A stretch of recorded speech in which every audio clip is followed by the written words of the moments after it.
Hello दोस्तों, कैसे हो आप सभी। आज मैं आपके लिए कहानी लेकर आई हूँ, जिठानी जी इस उम्बाल में क्या देखती रहती हो। मैंने आज शादी की बात ससुराल में पहला कदम रखा तो सामने सासू माँ और जिठानी खड़ी मुस्कुरा रही थी। मेरी और नीलेश की लव मैरिज थी, पर परिवार ने अपनी सहमति दे दी थी। इतने में जिठानी देवी का आई और हाथ पकड़कर अंदर ले गई। कहने लगी, मोहिनी तुम यहाँ बैठो, मैं अभी आती हूँ। कुछ देर बाद वे मेरे लिए चाय नाश्ता लेकर आती हैं। उनके साथ उनकी 12 साल की बेटी इशिका और 6 साल का बेटा ध्रुव था। दोनों बच्चों ने अपनी मम्मी का पल्लू पकड़ रखा था। वे कहने लगी, देखो यह है तुम्हारी चाची, नमस्ते करो। तो दोनों नमस्ते करते हैं। नाश्ता करने के कुछ देर बाद रीति रिवाज करवा के वे मुझे अपने कमरे में छोड़ आते हैं। कुछ देर आराम कर लो। रात को खाने के बाद वे मुझे हमारे कमरे में छोड़ आती हैं। बहुत सुंदर फूलों से सजा रखा था।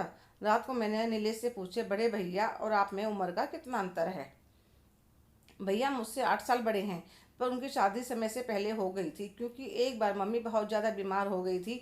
तो सब कहने लगे, बहू ले आओ, घर संभाल लेगी। भैया की नौकरी लगी हुई थी।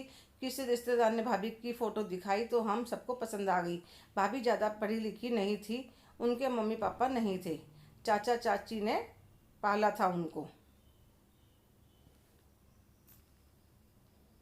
भाभी ने घर में कदम रखते ही सब संभाल लिया। मम्मी कई महीनों तक बिस्तर पर रही। यह भाभी की सेवा ही थी जो मम्मी ठीक हो गई। मेरी और मेरी जेठानी की आपस में खूब बनने लगी। ऐसे ही शादी को 6 साल बीत गए। मैं भी दो प्यारी बेटियों की माँ बन गई। भाभी जी ने हमेशा मुझे अपनी छोटी बहन की तरह रखा। मैं ऑफिस में जाती तो बच्चों का ध्यान भी खूब रखती थी। एक दिन वह अपनी अलमारी खोले बैठी थी।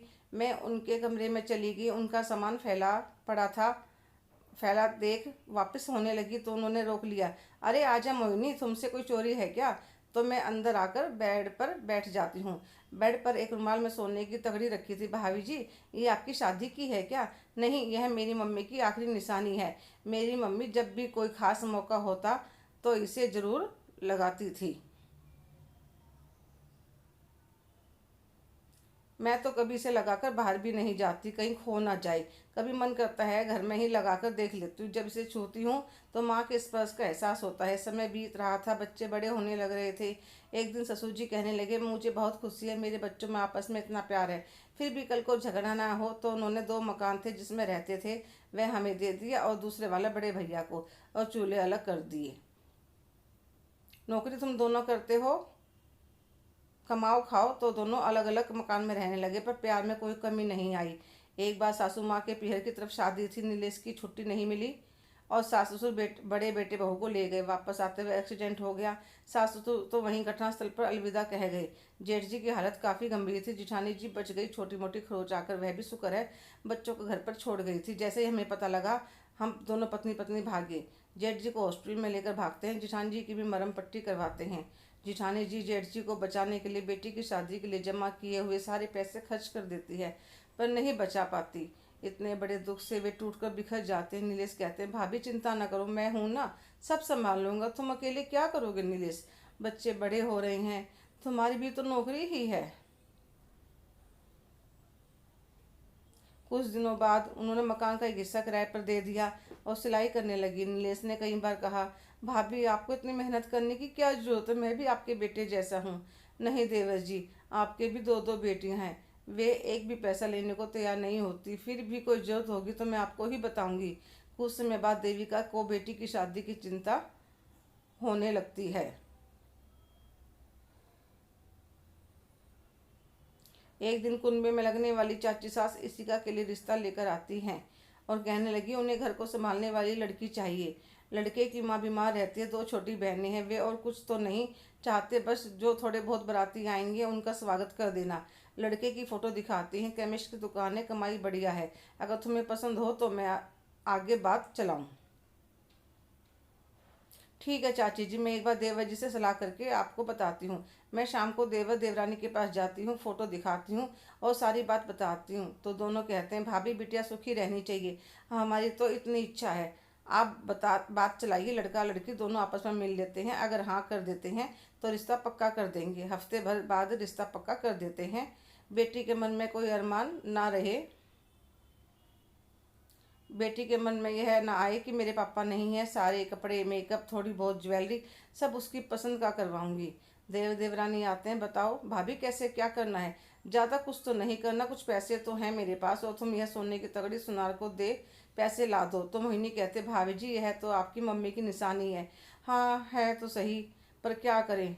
नीलेश कहने लगा, भाभी कुछ पैसे मेरे पास भी जमा है, काम हो जाएगा। आपको तो तगड़ी बेचने की जरूरत नहीं है। तो देविका साफ मना कर देती है।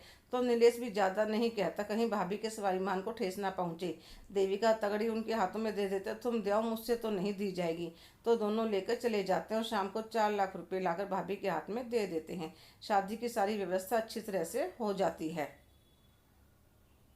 शादी बहुत ही अच्छे तरीके से संपन्न हो जाती है। लड़के वाले भी बहुत अच्छे स्वभाव के थे। बिटिया ससुराल चली गई, भाभी उधर रह गई। ऐसे ही समय बीतता रहा। हमारी बेटियां भी बड़े होने लगी थी। इसी का 2 बच्चों की माँ बन गई। मेरी बड़ी बेटी कॉलेज में जाने लग गई, छोटी स्कूल में थी। अभी ध्रुव की एक मल्टीनेशनल कंपनी में नौकरी लग गई थी।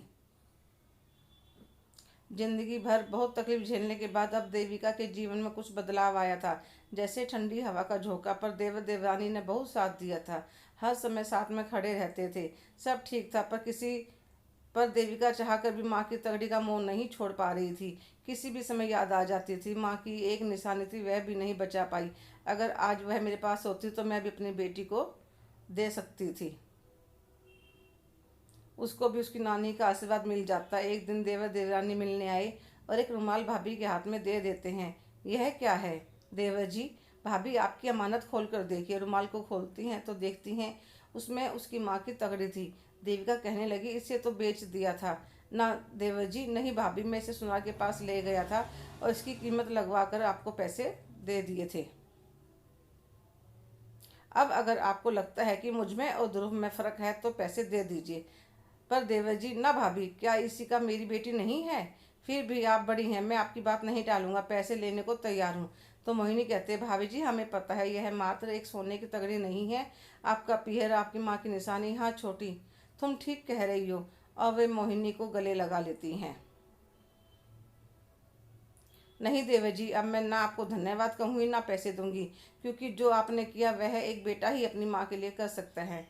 हाँ, पर मैंने अपनी तीनों बेटियों के लिए ध्रुव की कमाई में से गोल्ड की चेन बनवाई थी, वह तो आपको लेनी ही पड़ेगी। क्यों नहीं लेंगे भाभी?